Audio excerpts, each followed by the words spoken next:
Also mit einem Schweizer Kollegen bin ich dann in ein Beisel gegangen und dann haben wir ein Bier bestellt. Wir haben so Bierkarten angeschaut und da steht dort Seidli. Und dann haben wir gedacht, das ist halt eine Biermarke, oder? Und dann haben wir zum Kellner gesagt, bitte ein kleines Seidel.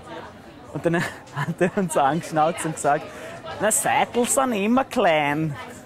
Ja, und was mich interessiert hat, ist, wie reagieren jetzt so die Bargäste, wenn du da mit denen Schweizerdeutsch redest und sagst, was willst du trinken oder was kann ich dir bringen?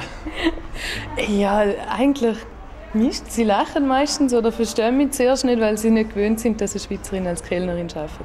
Also gibt es ein paar hier in Wien, aber ist nicht so häufig. Aber eigentlich ist eine gute Reaktion. Also es hat sich noch keiner beschwert? Nein. Sie redet gescheit Deutsch mit mir? Mal schon, aber nur zum Spaß. Okay. Ja, und so die Anfangsphase, also weil in der Schweiz ist es extrem getrennt. Also das Hochdeutsch und das Dialekt.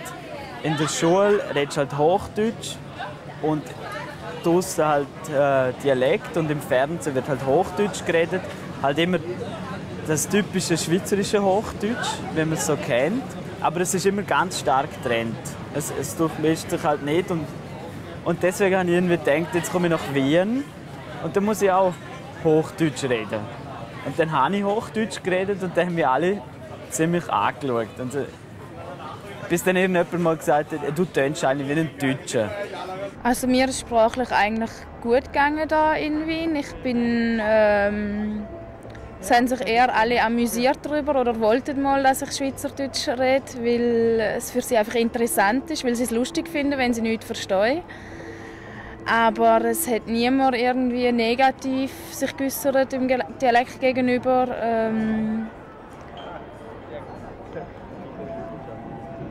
Ich habe, denke ich, auch als Schweizerin einen besseren Stand wie die Deutschen selber, weil ich glaube, in Österreich ist es etwa ähnlich wie in der Schweiz, dass man eher gegen den ganz grossen Sprachnachbar ist wie gegen den kleineren. Und dann habe ich halt so ein bisschen mitgekriegt, dass es nicht überall gut ankommt, wenn man so Piff-Käse redet. Und haben mich dann total in die andere Richtung bewegt und haben einfach nur Schweizerdeutsch geredet. Weil auch Leute zu mir gesagt haben, ja, das ist super, wenn du Schweizerdeutsch redest. Das tönt irgendwie lustig und so und das ist nett. Und habe ich gedacht, ja gut, wenn sie es verstehen, rede ich doch einfach Schweizerdeutsch. Und deine Chefs, was sagen die dazu? Erlaubt ihr das? Ja, der Hamid hat gemeint, solange ich nicht wienerisch daher rede, sehr okay. Wieso? Er mag das auch nicht, oder? Nein, aber weil es ein orientalisches Lokal ist und dann ist alles, was ausländisch oder halt so ist, schon mal nicht schlecht. Okay, also du bringst da ein wenig einen exotischen Touch rein? Nein, ja, exotisch, wenn man aus der Schweiz kommt, kann man nicht sagen, aber etwas anderes. Nein, ich habe dann gemerkt, Schweizerdeutsch verstehen doch nicht alle. Sie haben mich zwar immer so angelächelt so, und so, ja, urherzig. Aber so richtig ernst genommen habe ich mich nicht gefühlt.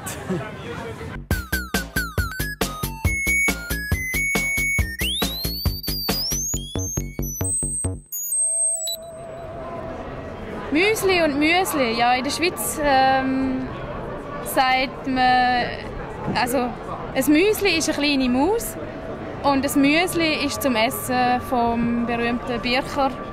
Das Müsli, das ist eine kleine Maus. Und das Müsli ist das... Posten ist so viel wie Läden, das heisst einkaufen. Posten. Posten, das ist einkaufen. Keine Ahnung, woher das kommt.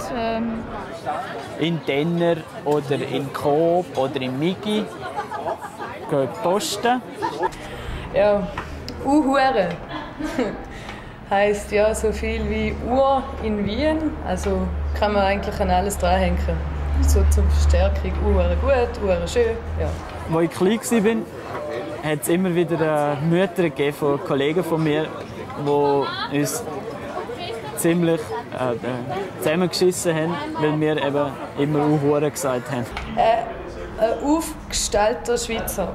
Habe ich leider keine Ahnung, was das ist. Aufgestellt ist etwas wie ein flotter, ein offener, kommunikativer, sympathischer. Ein aufgestellter Schweizer. Ja, alle. Da ist ein aufgestellter Schweizer. Nein, ich bin ganz fröhlich. Hat nichts mit aufgestellt für die Nationalmannschaft zu tun. Shooter heisst Fußball spielen und übrigens Schütteln heisst Wutzeln. Dienstag ist der Dienstag. Ja, Montag, Dienstag, Mittwoch, Donnerstag, Freitag. Ja. Wochentag, das ist ein Dienstag. Zürichdeutsch ist der Schweizer Dialekt, den man halt in Zürich und der Umgebung von Zürich redet. Zürichdeutsch ist ein Dialekt von der deutschen Schweiz, eben der von Zürich, und ist grundsätzlich eher nicht so gut angesehen, weil man sagt, Zürcher und der Zürich-Dialekt ist halt eher so ein bisschen arrogant und ein bisschen von oben herab und überhaupt nicht schön. Schmecken, ja, das ist ein anderer Dialekt, aber schmecken heisst entweder schmecken oder riechen. Ah, der Röstigraben.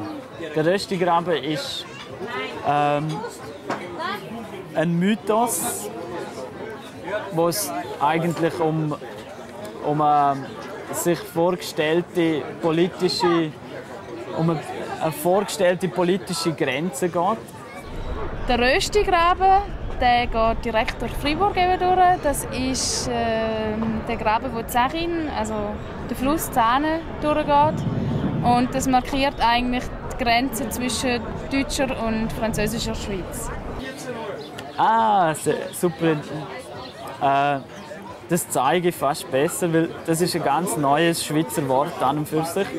Die Secondos. Secondos ist ein Schweizer Begriff, wo die Secondos sich selber gegeben haben. Und das ist eigentlich die Ausländer zweiter Generation.